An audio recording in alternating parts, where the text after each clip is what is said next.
In recent times, a surge of speculative literature, magazine features, TV shows, a specially produced movie, 2 UFO museums, counterfeit records, and an alleged extraterrestrial autopsy video have surfaced, capitalizing on the media's intrigue with the Roswell event.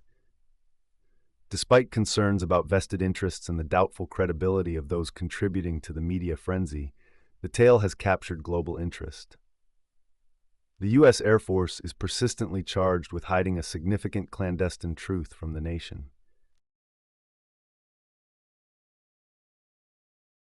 In early 1994, Congressman Stephen Schiff of New Mexico asked the General Accounting Office to begin reviewing records. The aim was to uncover whether the U.S. Air Force or any other U.S. government entity held data regarding an alleged incident that occurred near Roswell, New Mexico, in July 1947. This incident purportedly involved the crash of an extraterrestrial craft and its alien occupants. Following the GAO's investigation, the Secretary of the Air Force mandated a thorough search for pertinent records. The report concluded that the predecessor to the U.S. Air Force, the U.S. Army Air Forces, did recover material near Roswell in July 1947. What was recovered was not the remains of an extraterrestrial spacecraft and its alien crew, but debris from a then classified Army Air Forces research project codenamed Mogul. Initiated in 1946, Project Mogul served as a highly confidential undertaking geared towards acoustically identifying potential Soviet nuclear detonations and ballistic missile launches. Given its focus on constructing an early warning mechanism to thwart unforeseen assaults, the project garnered supreme importance, catering to one of the most critical national defense objectives in the aftermath of World War II. Radar-reflecting targets, nylon fibers, and assorted gear were hoisted by a series of weather balloons spanning more than 600 feet. Assertions suggesting the retrieval of a flying saucer by the U.S. Army Air Forces in the vicinity of Roswell in 1947 stemmed largely from a misinterpretation of the radar-reflecting targets. These targets were ordinary components of weather tools modified for deployment on the extensive Mogul balloon array. In 1947, there were no reports suggesting the presence of extraterrestrial bodies connected to the Roswell incident. The narrative surrounding the recovery of alien bodies emerged in the late 1970s and was further elaborated upon in the 1980s and 1990s. These later additions to the Roswell account heavily relied on hearsay gathered by UFO enthusiasts decades after the original event, sourced from second- and third-hand witnesses. These anecdotes, which discuss the discovery of bodies, also depict extensive operations conducted by U.S. military personnel utilizing a range of military equipment to retrieve fragments from a purported alien spacecraft crash site. Allegedly led by a furious red-headed captain, military staff reportedly coerced witnesses into silence, threatening them with severe repercussions if they divulged what they had seen. According to the popular retelling of the Roswell incident, the recovered bodies were supposedly transported under stringent security measures to the base hospital at Roswell Army Airfield for autopsy, where the same red-headed captain was believed to have intimidated civilians once again.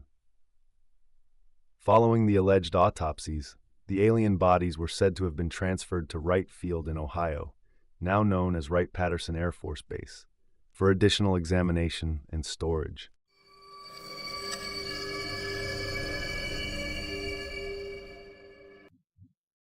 After an extensive investigation, it was found that several claims accurately depicted activities carried out by the Air Force. Some reports mentioning bodies are likely misunderstandings by individuals unfamiliar with declassified and widely known Air Force scientific accomplishments from the 1950s. Conversely, it seems that certain descriptions of bodies exploit instances involving Air Force personnel who were either killed or injured during their service. The second report presents 5 key conclusions. Notably, thorough research indicates that genuine U.S. military operations, spanning vast differences in time, location, and objectives, have been misinterpreted or intentionally distorted. These misconceptions collectively gave rise to what is commonly referred to as the Roswell incident, Additionally, UFO advocates failed to establish precise dates of reported eyewitness testimonies, with inaccuracies sometimes spanning over a decade.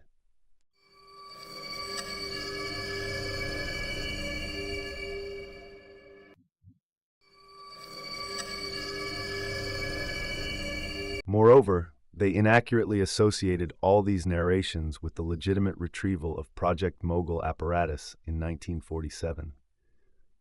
Over time, these distortions distorted a set of confirmable Air Force undertakings into what a few have labeled as the extraterrestrial occurrence of the century. Reports surrounding extraterrestrials in the New Mexico desert factually pertain to anthropomorphic test dummies transported by Air Force high-altitude research balloons. Rigorous scrutiny of purported alien sightings consistently aligns with the attributes and deployment methods of these dummies.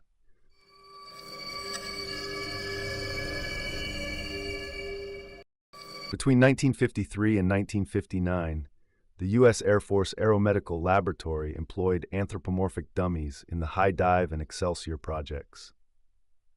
These initiatives centered on exploring techniques to safely recover a pilot or astronaut via parachute in scenarios necessitating ejection from extremely lofty altitudes. To conduct these experiments, test dummies were lifted up to 98,000 feet by high-altitude balloons. Upon release, the dummies underwent a period of free fall, allowing instruments to capture data on body motions and the efficacy of safety equipment. Numerous dummies landed beyond military territories and were frequently sighted by nearby civilians. Subsequent to a series of dummy assessments, Air Force test pilot Captain Joseph W. Kittinger, Jr., now a retired colonel, executed 3 high-altitude balloon bailouts. These aeromedical ventures, incorporating both dummies and human subjects like Kittinger, were unclassified and extensively covered by the media during that period.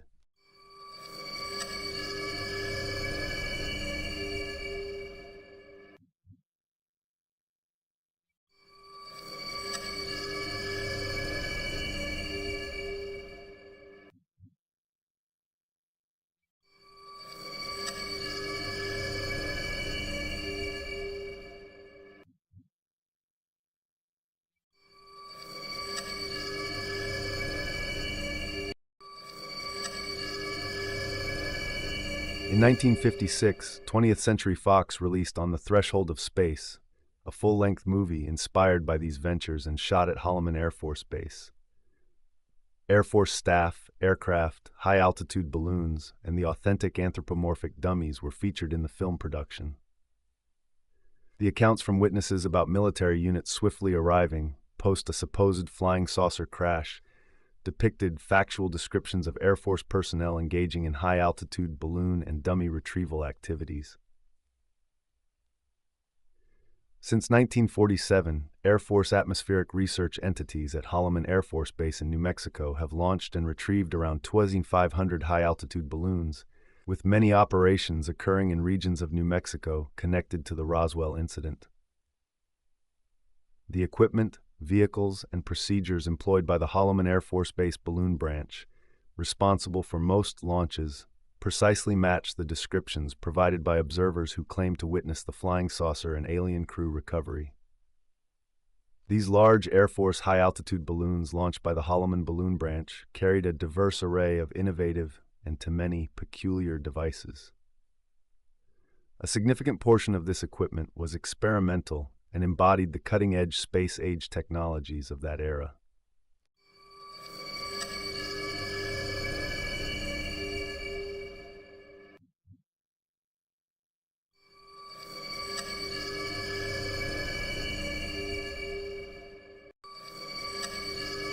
The payloads varied from basic radio transmitters to advanced components for satellites and NASA's space probes. Surprisingly, qualifying tests for NASA's Voyager, Mars, and Viking space probes were conducted using Air Force high-altitude balloons in the late 1960s and early 1970s. Ironically, these balloons were launched from the prior Roswell Army Airfield, the location linked to the initial 1947 incident, and retrieved at the White Sands Missile Range, situated over 100 miles to the west. The use of cutting-edge equipment, experimental devices, and advanced technologies during that era might have appeared unfamiliar or unusual to witnesses, leading them to mistake these objects for something extraterrestrial or unidentified. Large Air Force high-altitude balloons carrying various payloads could have exhibited peculiar shapes, sizes, or behaviors when observed from a distance, potentially resembling unconventional flying objects commonly associated with UFO sightings. Recovering the balloon payloads was crucial for achieving the scientific goals of the high-altitude balloon program. The primary recovery zones for these balloons have been and remain strategically placed across Arizona, West Texas, and New Mexico, including the region near Roswell. To transport the equipment back from considerable distances away from Holloman Air Force Base, recovery teams utilized a diverse array of aircraft and vehicles. Coincidentally, the very vehicles reported by witnesses at the sites supposedly harboring crashed flying saucers. To streamline these processes, recovery crews employ optical and electronic tracking methods, along with aerial guidance, to direct ground vehicles to the designated impact sites.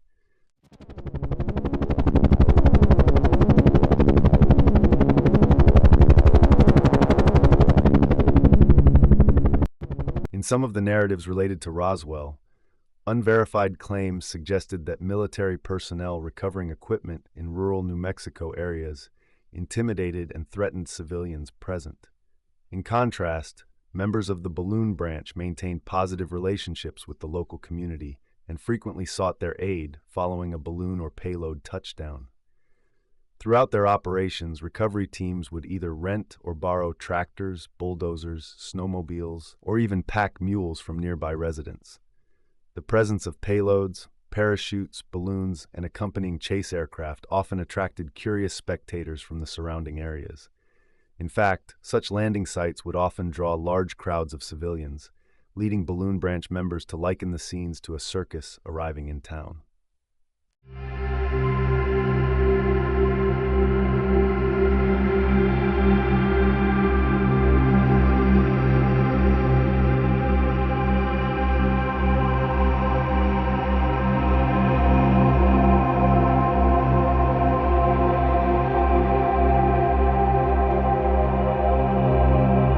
Helium-filled balloon eventually deflated, plummeting to the ground like 1,000 pounds of cellophane, landing on the Gila Indian Reservation located southwest of Phoenix. Shortly afterward, we witnessed the descent of a sizable parachute, estimated to be around 100 feet in diameter. Attached beneath it was a silver box that experienced a somewhat forceful impact upon landing. Subsequently, it was revealed that this apparatus was the payload connected to the earlier balloon. Remarkably, with no identifiable markings, its purpose remained a mystery. Additionally, the launch of low-altitude tethered balloons potentially influenced a depiction reminiscent of an alien craft associated with the Roswell incident in popular lore. Notably, in a well-known book, the authors depict a drawn picture of a crashed spaceship reportedly provided by an anonymous source. Upon comparing this illustration to a photograph of an experimental tethered balloon test conducted at Holloman Air Force Base in March 1965, striking similarities emerge. The ginger-haired captain likely referred to Captain Joseph W. Kittinger, Jr. Captain Kittinger played pivotal roles as the project officer or pilot in the Air Force's three-manned high-altitude balloon initiatives, namely Man High, Excelsior, and Stargazer.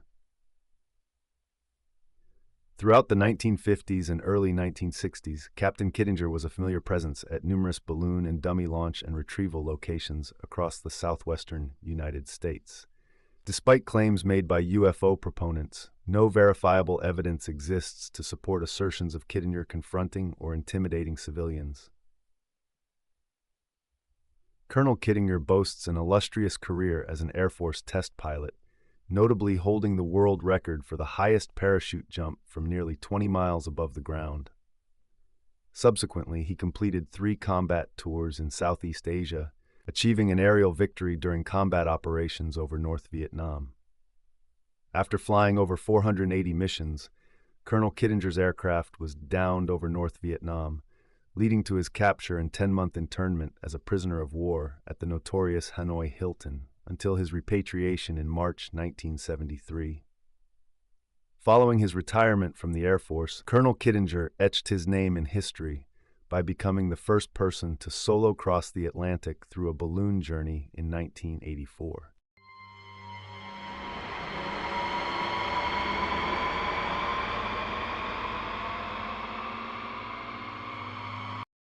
The second Roswell report's unsettling concluding revelation revolves around the alleged manipulation of Air Force members who perished or sustained injuries in service to propagate claims of alien body sightings. Reports of bodies at the Roswell Army Airfield Hospital likely stemmed from a blend of various aircraft accidents, including a peculiar mishap involving a manned balloon. For instance, on June 26, 1956, a fatal incident took place where 11 Air Force personnel lost their lives due to a propeller malfunction aboard a KC-97 tanker plane shortly after departure. This tragedy unfolded about 9 miles south of the renamed Walker Air Force Base, previously Roswell Army Airfield. In 1948, the bodies of the deceased crew were recovered, identified, and processed at the Walker Air Force Base Hospital. The rumors of bodies at the base hospital were likely spawned by a solitary witness whose descriptions notably aligned with the circumstances and condition in which the victims were handled. Furthermore, assertions linking specific Air Force personnel to these alleged bodies lack substantiation, with some individuals not even being present at Roswell Army Airfield during July 1947. Regarding the balloon incident, a mishap occurred during a low-level training exercise for backup pilots involved in the Project Excalibur high-altitude manned balloon program on May 21, 1959, approximately 10 miles northwest of Walker Air Force Base.